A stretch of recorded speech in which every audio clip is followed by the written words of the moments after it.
9. Na Argentina. As festas natalinas se aproximavam e temia que não compraria nem se faria nada de extraordinário. Então, no dia de Natal não haveria presentes. Eu estava acostumada na Espanha a celebrar o Dia de Reis, mas aqui era o Papai Noel quem os trazia. Levantei com cuidado pela cama para não acordar minha filha, que dormia profundamente, e a olhei. Aquela carinha de anjo com o suor molhando seu cabelo me encheu de pena. Eu a trouxera à força, tirando-a do paraíso, para metê-la naquele forno onde não teria nada com que estava acostumada. Não tenho o perdão de Deus. O quarto antigo de Delfina dava para o norte e pensei que ali estaria mais fresquinho. Deixaria as portas abertas e assim a escutaria caso despertasse. Fui ao pátio para ver se estava um pouco mais fresco, mas até ali tinha aquele mormaço quente e pegajoso. Eu relembrava aqueles verões de São Juan, secos e calorosos, mas o pátio da minha casa a essa hora, recém-regado, ficava um pouco fresco. Então, por que agora não estava? Será que nem isso é como antes? Ou será que eu havia voltado muito mal acostumada? Em Tenerife nunca fazia nem frio, nem calor. O que faço aqui? Por que vim? Se as Ravinas não tivessem falado, continuaria lá. Laura não teria morrido. Maria não teria chorado tanto e eu estaria onde deveria. Não teria marido, mas por acaso tenho aqui? Enquanto pensava, Maria apareceu de repente no pátio. Vinha descalça, só de calcinha e o cabelo empapado em suor. Ela se aproximou de mim e, lançando-me os braços ao pescoço, suplicou. Mamãe, por favor, vamos sair daqui. Quero o papai. Faz muito calor. Você viu a vovó? Perguntei para distraí-la. Na cozinha há uma senhora que disse que você estava aqui. A senhora era minha mãe. Foi tudo o que disse a menina. Não perguntou se queria tomar café, ou se gostava de estar aqui, ou se havia dormido bem. Sua mãe está no pátio. Pois essa é a vovó. Vamos vê-la. Tem fome? Não, não quero tomar café nessa casa. Olha, Maria, eu a peguei pelos braços, agachei para ficar na sua altura e falei muito séria. Passaremos muito tempo aqui. Essa é a casa da mamãe antes de ir para a Espanha. É a minha família. Aqui estão os meus amigos. Tem que se comportar bem com as pessoas que cumprimentem a mamãe. Porque se não for educada, dirão que você é uma menina boba. Você não vai querer que digam uma coisa assim de você, não é? Não me respondeu. Tinha a testa franzida, mas eu sabia que havia me escutado e assimilado o meu conselho. Entramos na cozinha onde minha mãe carregava uma bandeja de bolinhos. Ao entrar, olhou-nos e continuou o que fazia. Você deu bom dia para a vovó? Perguntei a Maria, que fez que não com a cabeça. Anda, dê-lhe um beijo. Minha mãe tinha se virado para receber o beijo e Maria, depois de um empurrão meu, aproximou-se dela e a beijou. Foi o início de uma grande harmonia entre as duas.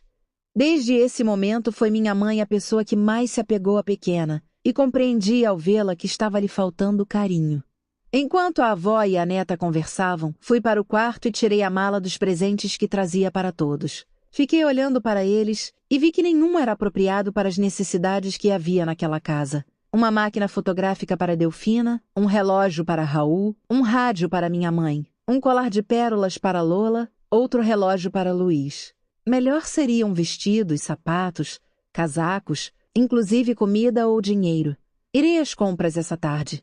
Este Natal será melhor do que estão imaginando. Ao longo do dia, as coisas se viam de outra maneira, e pensei que assim que Maria se acalmasse, tudo andaria bem. Pela tarde, liguei para José Luiz de um telefone público. Não quis ligar de casa para que a menina não percebesse. Seriam 8 da noite na Espanha. José Luiz atendeu discretamente. Oi, saudei. Como está? Achei que tivesse se esquecido de mim. Estou esperando a ligação desde que você saiu de casa, disse com voz preocupada. Como foi a viagem? Bem, chegamos muito cansadas, mas bem. Estou ligando da rua porque Maria ainda não se ambientou ao seu novo lar e não queria que ficasse nervosa. Amanhã ou depois ela também falará com você. Houve uma longa pausa e depois de pensar um tempo voltei a falar. Ouça, desculpe-me por não ter me despedido de você. Com a pirraça que Maria fazia, não me dei conta até que já estivéssemos embarcando. Foi difícil falar aqui, mas depois de dizer aquelas palavras já não me ocorria mais nada. Foi ele quem falou. Sinto muito a falta de vocês. A casa ficou vazia. Como está sua família? Dê a Lola e Luiz um abraço por mim. Darei. Quanto à minha família, passaram poucos anos, mas parece que foi um século. Estão todos muito mudados e a situação na Argentina anda muito mal. Faz um calor insuportável. Ou talvez estejamos acostumadas ao clima de Tenerife e não estamos aguentando muito bem. Maria sua o dia todo e... Quando vocês voltam? Disse de repente, sem deixar que terminasse de falar. Acabei de chegar. Ainda não vi quase ninguém da minha família nem meus amigos e já me pergunta quando voltarei? Além disso, não sei o que farei. Bom, as moedas estão acabando. Amanhã Maria fala com você. Me diga para onde tenho que mandar o dinheiro. Abra uma conta em um banco e me diga amanhã para fazer as transferências. Não se preocupe, por enquanto não precisamos de nada. Bem, adeus. Até amanhã. Um beijo para as duas e saudações para sua família.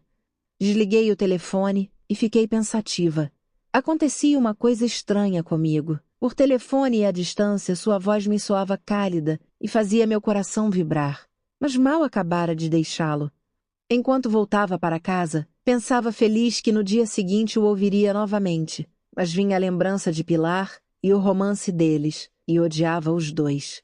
Quando cheguei em casa, encontrei-me com uma agradável surpresa. Raul falava com Maria enquanto Delfina, minha mãe e uma amiga dela, escutavam as explicações da menina com a boca aberta. Riam com ela e Maria também parecia estar se divertindo. Então, em Tenerife você tem lagartos, canários, um cão, muitas flores e o que mais? Quando for maior, papai comprará um cavalo para mim. Mas ainda não sei o nome que darei. Papai disse que pensaremos depois. Você gosta de montar a cavalo? Perguntou Delfina. Não sei montar. Quando tiver o meu cavalo, papai me ensinará. Um amigo meu tem um pônei. Quer que lhe pergunte se deixa você montar nele? Raul olhava com carinho para Maria, esperando sua resposta.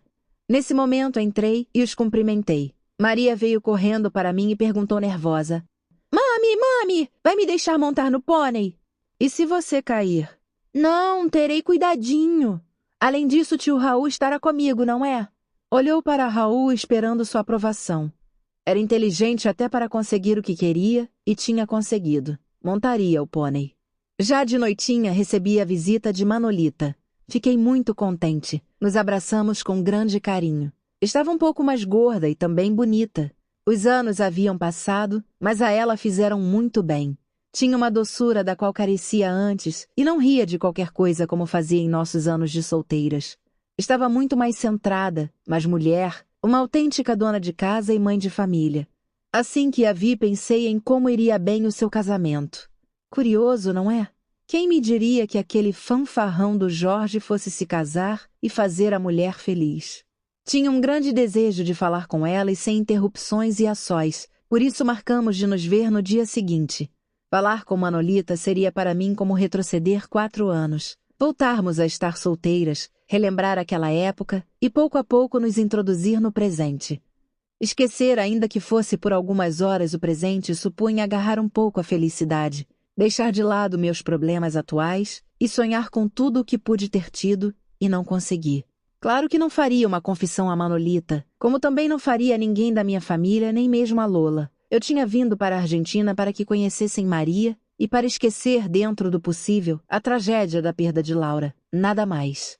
Pela manhã perguntei a Maria se queria falar com seu pai. Quase não pude terminar a frase e saiu correndo para o telefone. Ela me pediu nervosa que digitasse o número.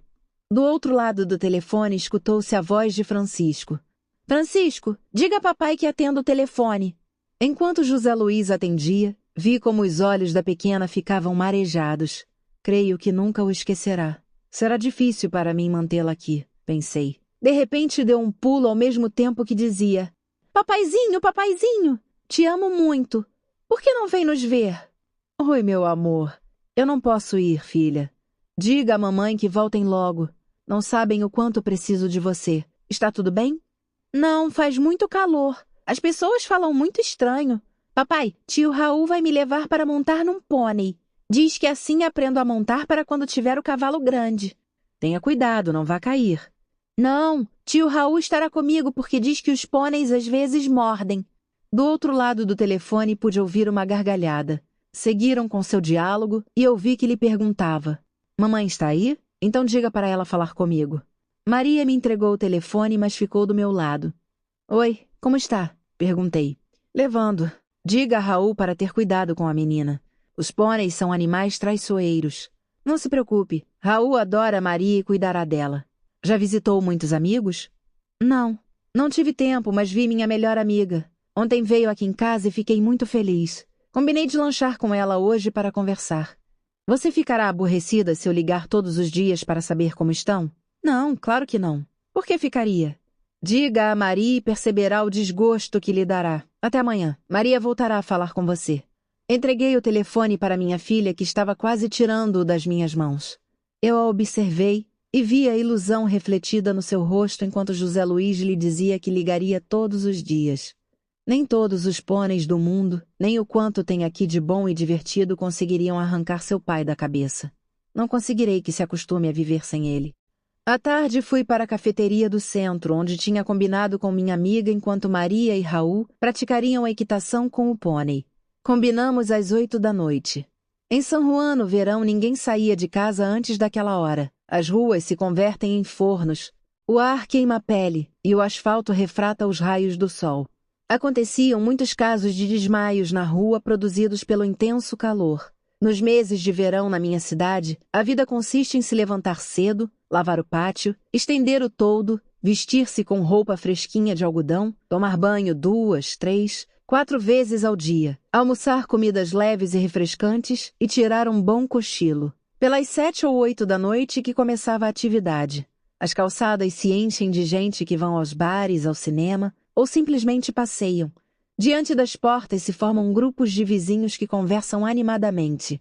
Em algumas casas, como acontecia na minha, se prepara o churrasco. Isso ia até altas horas da noite, melhor dizendo, até de madrugada. Todos nos deitávamos tarde, mesmo tendo que madrugar para ir ao trabalho, porque até que começasse a correr um pouco de ar, não se podia dormir com tanto calor.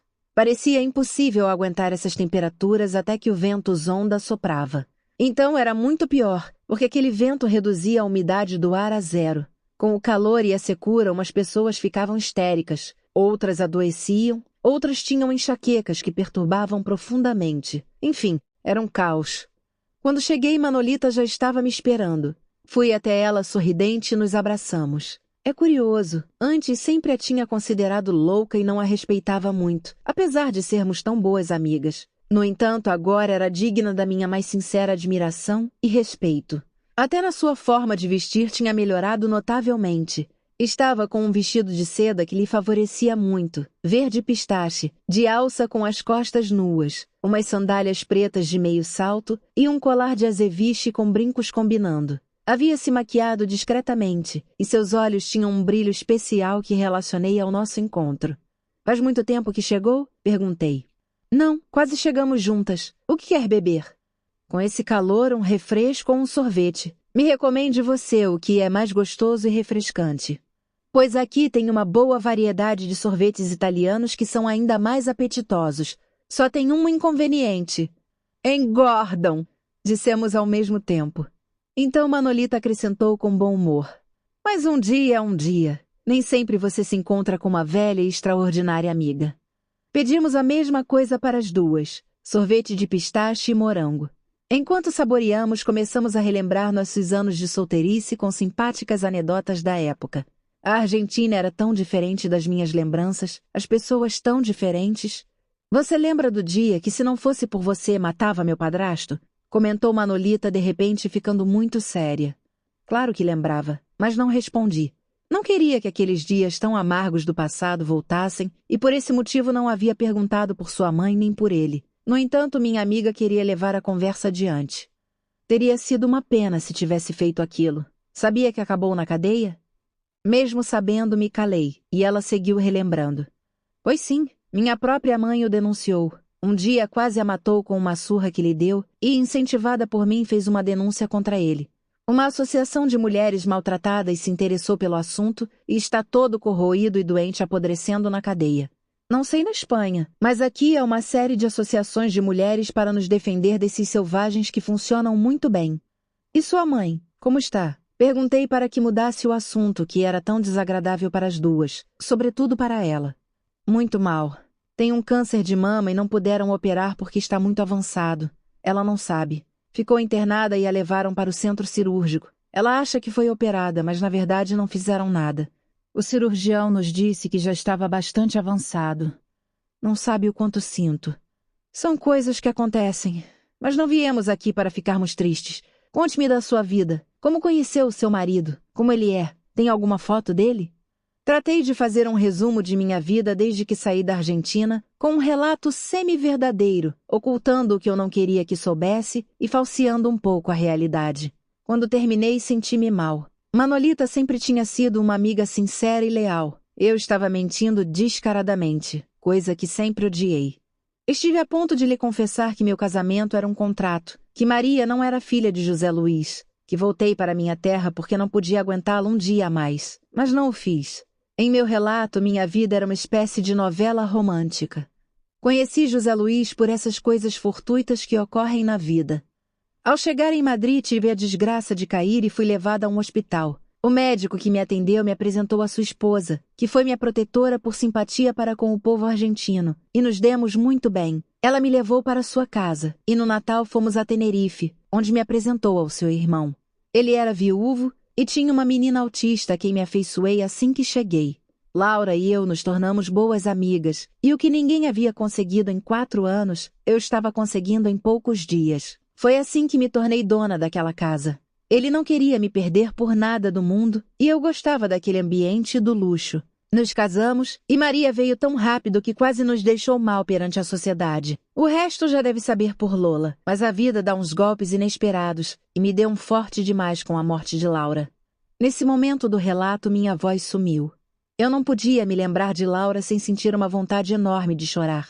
Meus olhos se encheram de lágrimas e não quis seguir. Manolita me acariciou as mãos e me olhou emocionada. De agora em diante apenas falaremos sobre coisas boas. Sabia que nos casamos porque eu já estava grávida? Novamente menti porque já sabia, mas disse que não. Então, sempre pensei que ele me deixaria se eu ficasse grávida, e no entanto me arrisquei. Você sabe que nunca dei a mesma importância que você às relações íntimas entre namorados, e estava tão apaixonada por ele que aceitava todos os seus pedidos. Quando lhe disse que teríamos um bebê, reagiu de maneira oposta à que eu pensava. Ficou feliz e contou em casa. Também não levaram a coisa pelo lado ruim, só disseram a ele que teria arcar com as suas responsabilidades. Minha mãe, no entanto, zangou-se muito. Quando vieram seus pais para marcar a data do casamento, ela foi desagradável com Jorge, comigo e até foi grossa com meus futuros sogros. Mas quando o menino nasceu, tudo foi esquecido e agora somos muito felizes. Escutei o relato da minha amiga com verdadeira satisfação. No entanto, não podia tirar da minha mente que o que ela tinha esteve a ponto de ser meu. Acho que nós não somos donos do nosso destino. Simplesmente ao nascer mostram-nos o caminho e nos ensinam a dar os primeiros passos para caminhar por ele. O resto é uma sucessão de acontecimentos e seguimos como que somos, uns robôs dirigidos à distância por forças poderosas que chamamos de destino. Por que não me casei com Jorge? Porque tinha uma moral tão rígida que me zanguei com ele quando me propôs dormirmos juntos. Contudo, o que aconteceu com minha moral pouco tempo depois? Minhas convicções e minha honestidade foram ladeira abaixo com um estrangeiro, um desconhecido do qual não sabia nada além do nome como pintor famoso. Primeiro tive 1000 escrúpulos com meu namorado, e logo me entreguei a um homem casado. De todos os meus sonhos, quantos se realizaram? Eu queria ter um lar, com um marido, filhos, fazer o papel de dona de casa, e isso teria me feito feliz. Manolita sonhava em sair da Argentina, casar-se com um estrangeiro e viver em outro país. O que aconteceu com nossos destinos? Quem trocou os papéis? Com certeza não fomos nós. Consolou-me ver minha amiga tão feliz enquanto me contava os acontecimentos. Ela havia sofrido muito com o padrasto e merecia a felicidade que eu via em seus olhos. A tarde passou tão rápido que quando nos demos conta eram 11 da noite. Tirei o telefone para avisar em casa que já voltava e o entreguei a Manolita para que ligasse para Jorge, ao mesmo tempo que lhe mandava saudações. Ela falou se desculpando por demorar tanto e lhe deu os meus cumprimentos. Toma, disse-me devolvendo o telefone. Ele quer falar com você. Como está, Jorge? Não brigue com ela pela demora, a culpa é minha. Claro que não. Mas que surpresa tivemos com sua vinda. Veio para ficar muito tempo? Então, ainda não sei. Sua esposa contará por que estou aqui. Falamos tanto que o tempo passou rápido. E suponho que ainda não terminaram com todas as fofocas, certo? Certo. Deixamos uma boa dose para outro dia, respondi rindo. Está tão bonita como sempre, não? Tenho vontade de ver você, então da próxima vez que marcarem, eu me convido. Além disso, tem que conhecer nosso filho. Sim, também acho. Nós nos veremos mais de uma vez e conhecerei ele. Um beijo e até logo. Despediu-se carinhoso. O encontro com minha amiga me deixou otimista. Quando cheguei em casa, Maria ainda estava acordada. Não foi se deitar, disse mamãe, porque queria contar sobre o pônei. Mami, se visse que bonito é o pônei do Alfredo. Eu montei sozinha e ele não me jogou no chão nem me mordeu. Ou seja, você se divertiu muito com o tio Raul. Oh, sim! Ficamos lá a tarde toda e me deram lanche. Alfredo e Carolina são muito simpáticos. Disseram que querem que passemos uma tarde por lá para lanchar. Bom. Agora tem que dormir. Amanhã é Natal e temos que ajudar a vovó a preparar o almoço. E se não dormir bem, estará cansada e não terá forças para nada. Vá se despedir de todos e já para a cama. Maria obedeceu e se deitou. A ceia da véspera de Natal na minha casa nunca foi celebrada em grande estilo. O forte das festas era o Natal e a noite de fim de ano.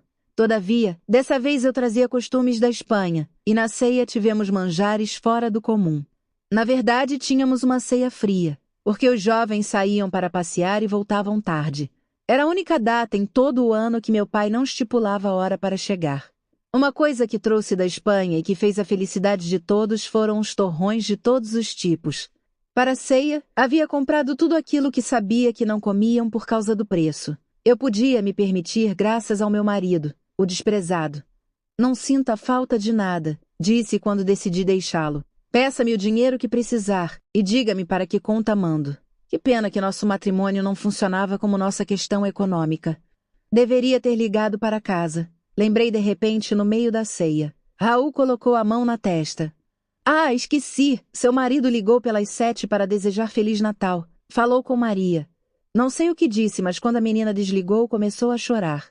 Ela adora o pai. Isso é visível. E sente falta dele. Foi o comentário da minha mãe censurando-me por tê-lo deixado sozinho. Preferia que não tivesse vindo, mãe? Disse desafiante. Por que ele não veio? O que faz lá sozinho? Não teria sido mais lógico que viajassem os dois juntos? Suponho que estejam sofrendo igual à morte da menina. Ou em todo caso, ele mais, porque era o pai. Então não entendo que tenha ficado sozinho enquanto você se distrai com seus amigos. Você sempre pôs sua submissão a papai diante de todos nós. Ele era o único que importava na vida. Os filhos são acidentes que vêm sem que ninguém os chame. Mas o marido? Ah, o marido... Ele é o único que importa. E agora outro marido que nem sequer conhece, mas que merece todo o seu respeito pelo simples fato de o ser. Não pude continuar com meu discurso porque minha mãe começou a chorar. Olhei para os meus irmãos que ouviam em silêncio. Contudo, o que significava aquele silêncio? Estariam me dando a razão ou, pelo contrário, achavam que não a tinha? Levantei-me e fui para o lado da minha mãe. Coloquei meu braço por seu ombro, beijei-a e disse ternamente: Não se preocupe com José Luiz, mamãe. Ele sabe se cuidar sozinho. Perdoe se fui grossa, mas não censure mais minha conduta sem saber da minha vida, nem o porquê faço as coisas. Garanto que não estou sendo injusta. Papai sempre dizia que cada um colhe o que planta. Se lembra? Assentiu com a cabeça. Enxuguei suas lágrimas e voltei a beijá-la. Raul deu um novo rumo àquela cena. Vamos, é Natal. Vamos abrir o champanhe que minha irmã trouxe e os torrões espanhóis. A ceia se prolongou com uma longa conversa até às 4 da manhã. Minha mãe foi se deitar às 2 e fiquei com Raul e Delfina. Nunca tínhamos falado tanto. Quando nos despedimos para dormir, confesso que me sentia um pouco enjoada. Bebi sem me preocupar com a quantidade, e também não me importava o torpor que o excesso de bebida me proporcionava. Nunca tinha me embriagado, mas é assim, tudo tem uma primeira vez, disse aos meus irmãos com a língua enrolada enquanto eles riam a gargalhadas. Amanheceu o dia de Natal caloroso e úmido. Não se notava nem pela manhã uma mínima brisa de ar que refrescasse o pátio da minha casa. Parecia uma sauna. Acordei tarde e, como era de se esperar, com uma boa ressaca. Raul e Delfina, mais acostumados, já haviam se levantado e estavam entretendo Maria para que eu não despertasse. Minha mãe preparava um assado no forno e empanadas. Creio que foi o cheiro delas que me despertou. Lola, Luiz e o filho vinham almoçar conosco. Fui para o pátio e levei uma bofetada de calor em cheio no rosto. Maria, ao me ver, veio correndo me chamando de dorminhoca. Ajudei mamãe na cozinha. Delfina, Raul e Maria prepararam a mesa. No Natal, sempre se usava a toalha de linho bordada à mão pela avó de mamãe. Agradava-me o típico odor que tinha ao tirá-la do baú e sacudi-la, além das marcas das dobras que foram feitas no ano anterior. Também a louça e os copos não eram os de uso diário. No aparador da sala de jantar, guardavam-se as que se colocavam quando tínhamos convidados. Levantei um copo e, olhando-o contra a luz, perguntei: "Quanto tempo faz que não vem ninguém almoçar aqui em casa?" "Uma eternidade", respondeu Delfina nostálgica. "Primeiro porque papai morreu, e agora porque não temos dinheiro. O caso é que a casa está morrendo de monotonia. Não vem ninguém, não vamos a lugar algum, não há celebrações, não há dinheiro." Minha irmã me deu pena. Compreendi que para uma jovem como ela, viver em nossa casa era lamentável. Uma irmã casada e com suas ocupações, outra na Espanha, e uma mãe sempre depressiva. Estava muito sozinha. Trazia uma pilha de pratos que começou a colocar na mesa. Eu a segurei pelos ombros e perguntei: "Você se tornou uma moça muito linda. Não tem namorado?" "Não." Percebi que estava um pouco constrangida. Comecei a sair com um rapaz, mas era muito simples e infantil. Cansei dele. Agora saio com um homem bem mais velho, 22 anos, que me dá medo pela pouca experiência que tenho comparada com a dele. "É uma diferença de idade muito grande. Mas você gosta dele?" Quis saber, interessada. "Sim, muito.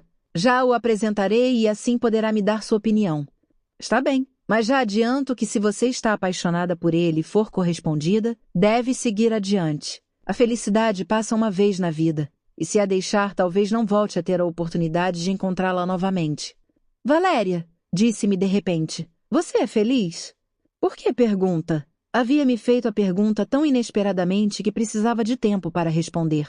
"Porque mamãe diz que você deve ter problemas, já que veio sozinha. Ela acha que as coisas não estão boas entre vocês." "Mamãe gosta sempre de meter o nariz onde não é chamada.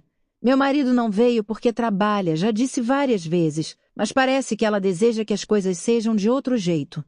"Eu queria que você fosse muito feliz", disse-me com ternura. Era perceptível que minha família estava muito diferente do que quando parti. Raul com sua seriedade de homem maduro. A única que não havia mudado era mamãe. Por desgraça, continuava igual, sempre pessimista e depressiva, o que se agravou com a morte de papai. O almoço foi animado e tratamos de falar sobre coisas agradáveis, mas também não podia faltar o assunto político que tanto estava mudando a nação. Antes de chegar à sobremesa, o telefone tocou.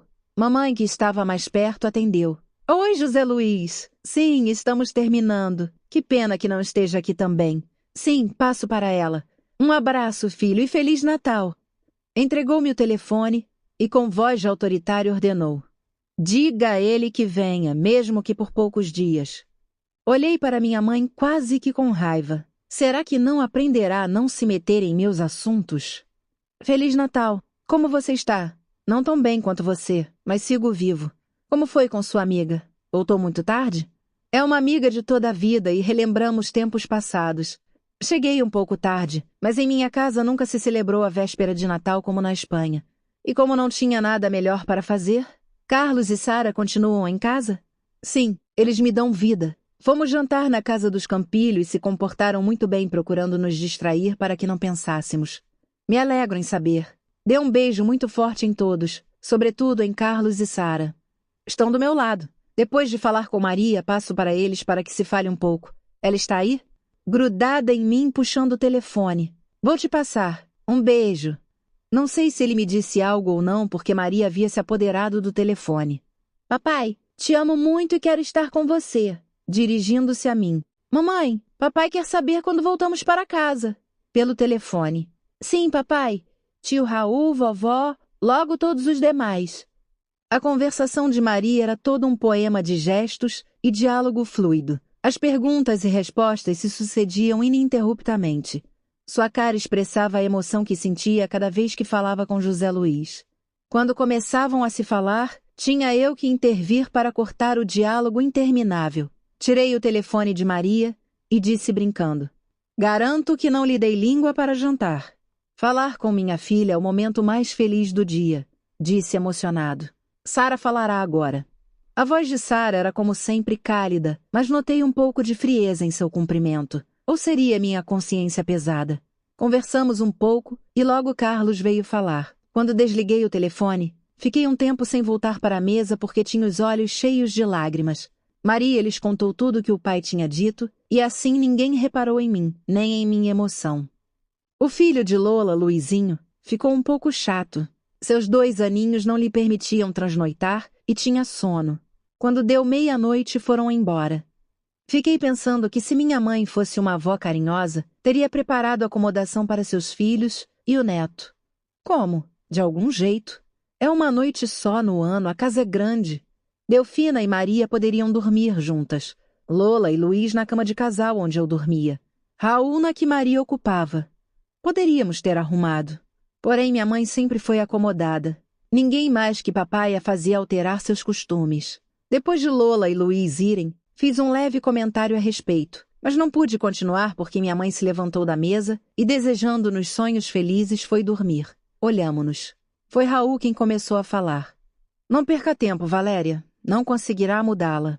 Os dias passavam muito rápido. Manolita e eu continuávamos com nossos encontros.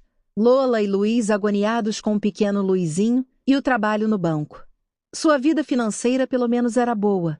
Pelas manhãs, enquanto estavam no trabalho, vinha uma empregada para arrumar a casa e cuidar do pequeno. Então ela o deixava na creche, onde seus pais o buscavam pela tarde. Você não pode sair do trabalho para não se sentir escravizada? Perguntei um dia a Lola. Não sabemos onde isso tudo chegará aqui na Argentina. Nossos salários são bons, mas já não temos grandes luxos. Hoje em dia, ter um trabalho bom como o nosso é uma loteria, e não se pode abandonar porque não poderá voltar. A inflação é grande, a vida se coloca em um nível que poucos podem alcançar. Nosso filho terá que estudar. Não posso largar meu emprego. Já não quis lhe dizer o quanto ela estava acabada e quanto estavam mudados desde a última vez que nos vimos. Eram recém-casados em sua viagem de lua de mel por Tenerife, os donos do mundo, respirando felicidade, sempre alegres, sempre rindo. Contudo, com Manolita era outra coisa. Ela passava por um bom momento e sua felicidade era contagiante. Um dia encontrei com sua mãe na rua. Eu não a havia visto. Alguém me chamava e ao olhar encontrei-me com quase uma desconhecida. Estava muito envelhecida. Eu me dirigi a ela e a abracei com força. Como está? Manolita me disse que está doente. Estou muito mal, filha, é a verdade. Vamos, temos que nos animar, falei. Afastou-me dela para me ver melhor e acrescentou. Você sim está bonita. É notável que o casamento lhe fez bem. E a propósito, como está sua irmã? Ah, pobre, quanto sofreu. Entretanto, a que irmã se referia? Quem havia sofrido sem que eu soubesse? Gostaria de ter respondido, mas não podia. A que irmã se refere? Delfina? Como a que irmã? Você não sabe? Falou tanto com a minha filha e ela não te contou? Incomodava-me a maneira impertinente com que me dizia alguma coisa que eu nem sequer suspeitava sobre a minha família, mas não tinha jeito, era escutá-la ou fingir saber do que se tratava. Isso era arriscado e optei por confessar minha ignorância sobre o assunto. Lola, pobre, tanta luta para se casar com o primo, e os homens... Você sabe, é melhor deixar para lá. Foi se envolver com a secretária e... Ah, era isso? Disse no ápice do cinismo. A senhora me assustou. Isso foram só fofocas das pessoas. São um casal muito feliz, têm um filho precioso e se amam. Não vejo problema, nem há vítima alguma. Lola mesmo me contou. Pois estiveram a ponto de se separar, enfatizou a intrometida disposta a me amargar o dia. Nada disso. Se amam como no primeiro dia. Faltou-me pouco para ser grossa. Achei que se agisse com diplomacia, minhas palavras teriam mais efeito. Corri para casa para perguntar à minha mãe sobre o assunto, mas como sempre, disse que aquele problema não era seu. Já sabe que não queríamos o casamento. Foi ela quem se empenhou em se casar com Luiz, por isso que... Eu a deixei com as palavras na boca. Não podia ouvir minha mãe jogando terra sobre a desgraça da filha. Pensei em falar com Lola, cara a cara, como tínhamos falado sempre. Todavia, por outro lado, não queria falar sobre um assunto que para ela, logicamente, seria muito doloroso. Fui convidada por Manolita para tomar um café em sua casa. Jorge quer ver você. Virá mais cedo do campo. Traga sua filha também. A babá se encarregará de cuidar deles. Espero às 6? Prefiro ir um pouco antes de Jorge chegar. Tenho que perguntar uma coisa e preciso que estejamos sozinhas. Já sei o que me perguntará. Minha mãe fala demais. Nunca soube o que é discrição. Precisa perdoá-la. Me zanguei muito com ela quando me contou.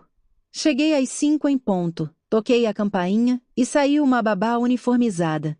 Muito sorridente ela nos recebeu e Manolita apareceu imediatamente. Vestia uma saia preta e um suéter muito justo de cor lilás, colar de pérolas e sapatos baixos. Chamou a babá que levou Maria ao quarto das crianças. Vivia em uma casa bonita, bem no centro e luxuosa, rodeada por um grande jardim. Passamos ao salão amplo com vários ambientes. Estava decorado com bom gosto e seus móveis estofados e cortinas eram muito bonitos. Sentamo-nos em um canto do qual se via parte do jardim. Daqui a pouco mostro a casa, disse. Agora, diga o que quer beber. Por hora, nada. Prefiro que me diga o que aconteceu com Lola e Luiz. Olha, sinto em dar essa má notícia. Quem dera que você tivesse ido embora sem saber disso, mas sempre há alguém como minha mãe que tem que se meter no que não lhe diz respeito. Bom, a verdade é que se há algo, prefiro saber. Me conte. Parece que Luiz se envolveu com a secretária. Lola ficou sabendo por uma dessas amigas que só querem ver o sangue correr. Um dia, quando ela terminou seu trabalho, foi ao escritório de Luiz e, sem que a anunciassem, entrou de surpresa e os pegou agarrados. Houve um rebuliço no banco. Transferiram a secretária e Luiz esteve a ponto de perder a esposa. Acho que o menino salvou o casamento.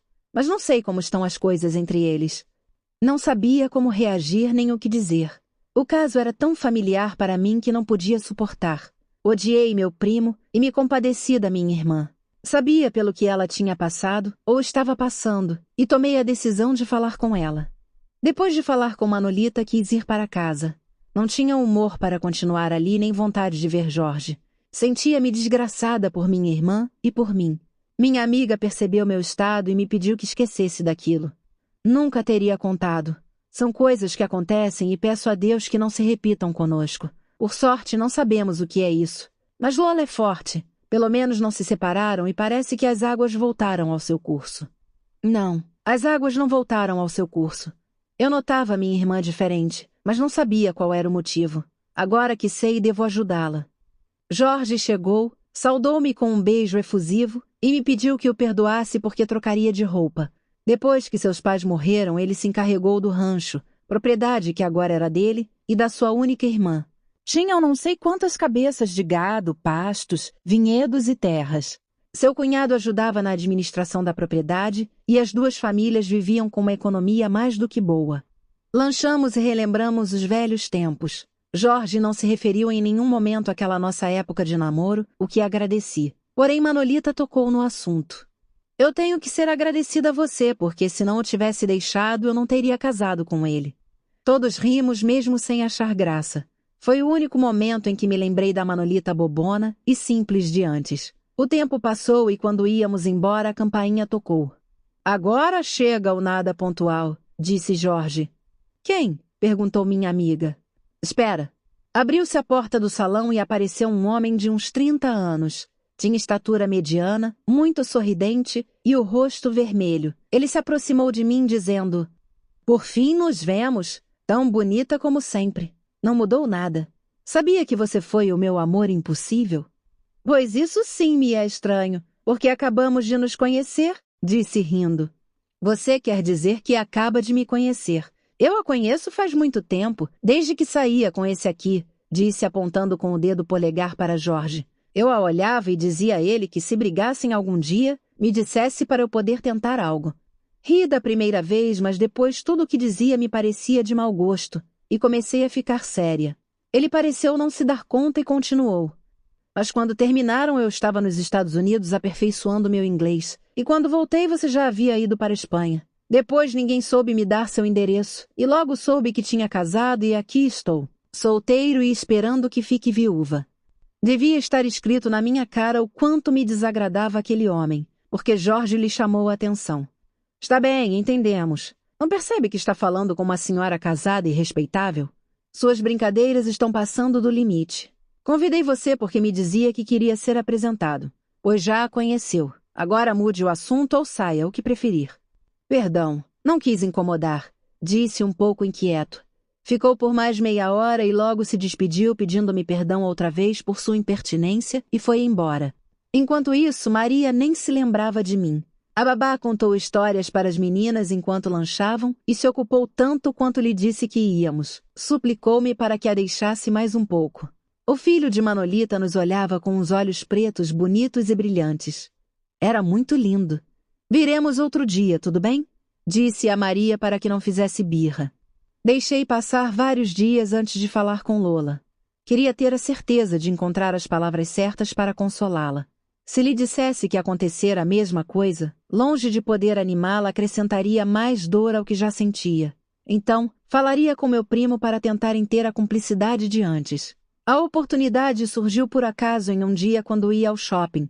Alguém me assobiou e ao me virar encontrei Luiz, que tinha saído para tomar café. Eles sempre iam juntos, então aquilo já demonstrava que as coisas estavam piores do que eu imaginava, porque não se incomodavam nem em manter as aparências. Oi, Luiz. Vai tomar café? E Lola, não descerá? Ela sai mais tarde. Venha, vamos nessa cafeteria. Disse apontando para uma que ficava ali perto. Aceitei, pois pensei que seria uma boa oportunidade para falar com ele. Por sorte, não havia quase ninguém, pelo menos não conhecidos. Escolheu uma mesa em um cantinho um pouco afastada da entrada e imaginei que ele queria falar sem ser incomodado. A cafeteria estava com uma temperatura agradável graças à refrigeração. Aqui está bom? Disse enquanto puxava uma cadeira para mim. Sim, perfeito. O garçom se aproximou e pediu um refresco. Luiz tomou um pingado e comeu um bolo. Trocamos umas frases de assuntos triviais e em seguida foi direto ao ponto.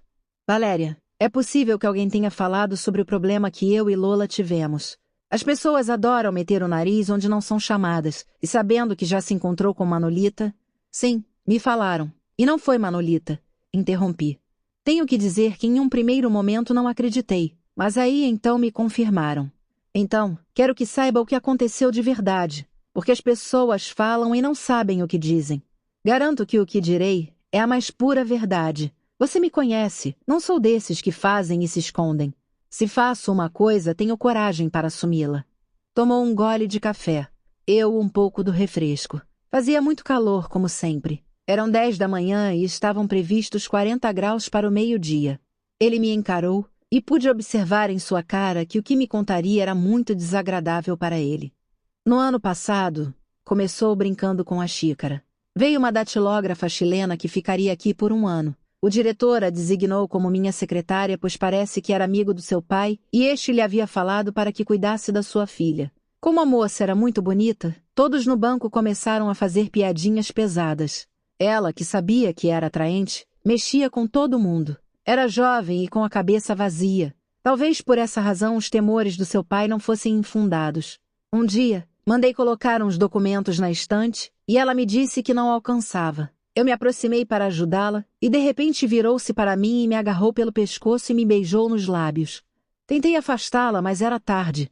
A porta se abriu e ali estava com os olhos arregalados Clara, a secretária do diretor que me trazia um recado dele. Tentei explicar o que tinha acontecido, mas ela saiu correndo. Não quis escutar minhas explicações, nem Lola. Eu me vi vítima de uma cilada e ninguém pensou que eu poderia não ter culpa alguma. Então vieram as deturpações da realidade. Creio que os pegaram na cama. Ele estava forçando a moça quando Clara entrou. Pobre moça, tropeçar com um depravado? Imagine se fica grávida. Quando chegou nesse ponto, a voz dele embargou. Coloquei minhas mãos sobre as dele e as apertei para que continuasse. Engoliu em seco. Os que mais me atacaram foram os sem vergonha que teriam se atirado nela com gosto. O único que acreditou em mim foi o diretor, porque a tinha convidado para almoçar em sua casa um dia e ela passou o dia todo dando em cima dele. Minha mulher falou que não voltasse a convidá-la, que não queria revê-la, me comentou. Mas tudo isso não seria nada se Lola tivesse acreditado em mim e me apoiado. A partir daquele dia passou a dormir em outro quarto e não consegue falar sobre o assunto.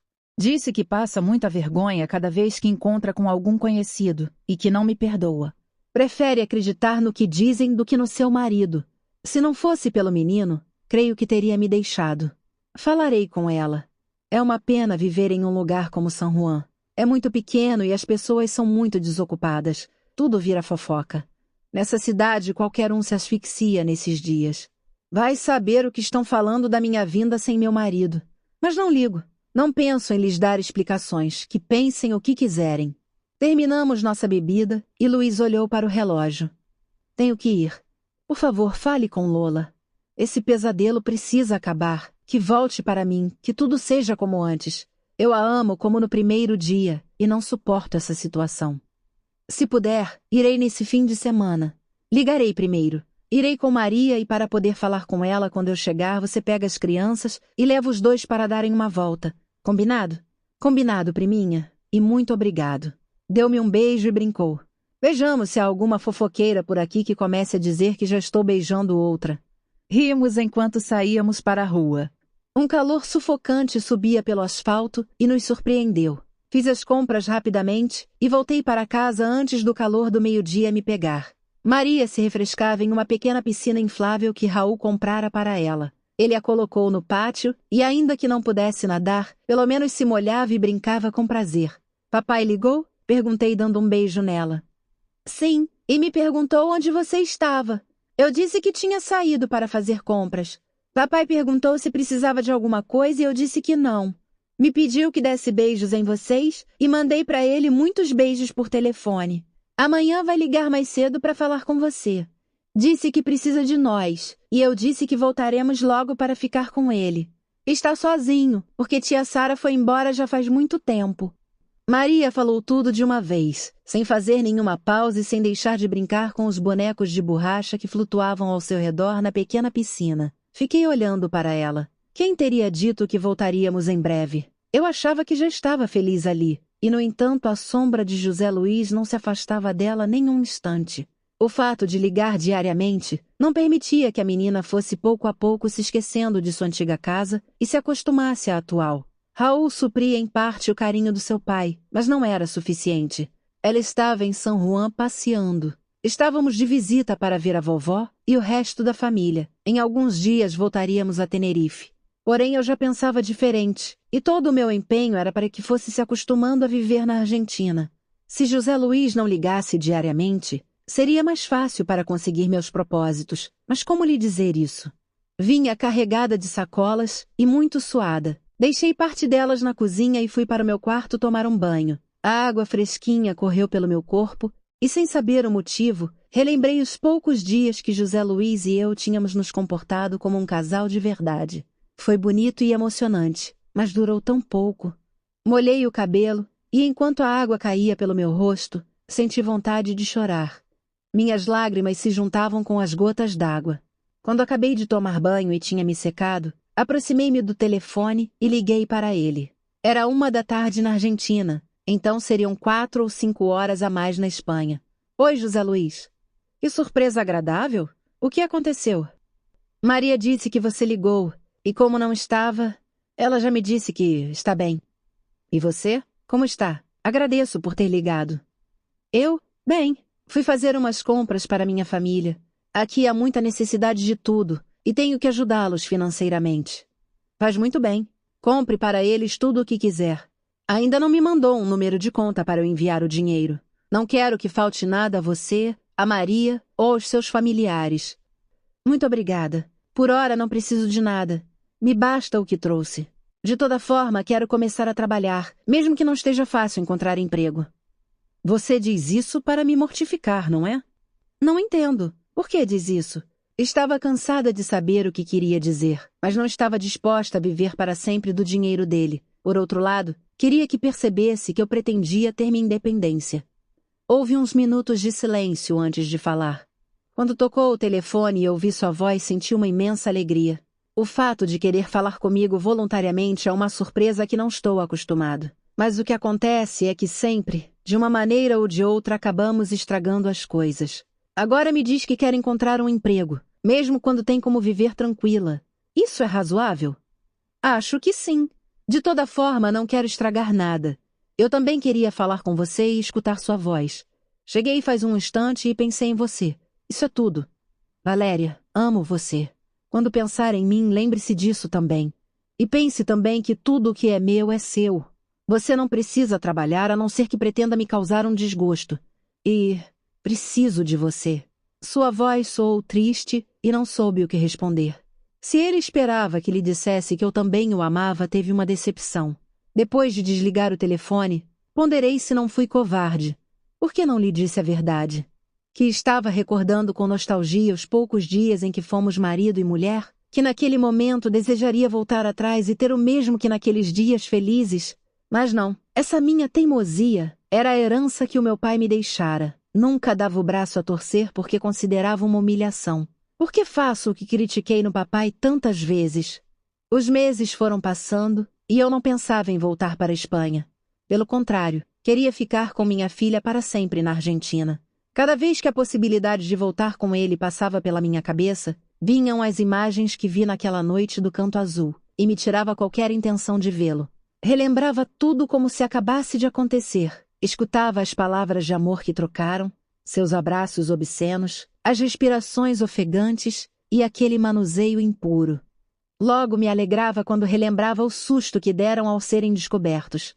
Seus olhos assustados, seus rostos congelados pelo temor de que eu contasse tudo a Jesus, o desaparecimento de Pilar. Como se escondia sem vergonha. Nem sequer no enterro de Laura ela foi. E o marido dizendo a todos que não tinha ido porque estava muito abalada. Inocente e cego. Como terei vontade de voltar? Porque, além de tudo, estava a ausência de Laura. Não queria lembrar que já não podia vê-la. Estando aqui, um lugar onde nunca estive com ela e nada me lembrava dela, tinha dias que não recordava que estava morta.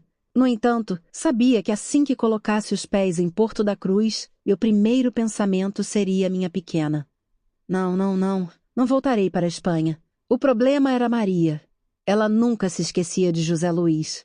Suas ligações faziam com que lembrasse o tempo todo de que queria voltar. Eu a via feliz. Já não era a criança teimosa e mal-educada que chegara no primeiro dia. Agora era simpática com todo mundo, comunicativa e carinhosa. Raul era o seu preferido. Acho que de algum modo encontrou um substituto para José Luís.